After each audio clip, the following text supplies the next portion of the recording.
ചെറിയ പലചരക്ക് കടയിൽ നിന്നും ഈ മനുഷ്യൻ ഉണ്ടാക്കിയെടുത്തത് 125 കോടി രൂപ റവന്യൂ ഉള്ള ഒരു വമ്പൻ ബിസിനസ് ആണ്. പറഞ്ഞു വരുന്നത് കേരളത്തിൽ തരംഗമാവുന്ന അജ്മി പുട്ടുപൊടിയെ പറ്റിയാണ്. 1994 കെ അബ്ദുൽ ഖാദർ ഒരു ചെറിയ പലചരക്ക് കട ആരംഭിക്കുന്നത്.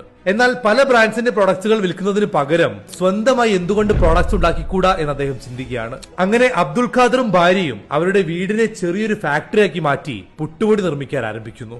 ആദ്യമൊക്കെ നാട്ടുകാർ മാത്രമാണ് വാങ്ങിയതെങ്കിലും ഒരിക്കൽ ടേസ്റ്റ് ചെയ്തവർ വീണ്ടും അവരെ തേടിയെത്തി. 15 വർഷം മെല്ലെ വളർന്ന കമ്പനി അബ്ദുൽ ഖാദറിന്റെ മക്കൾ വന്നതോടെ മാറി മറിയുകയാണ്.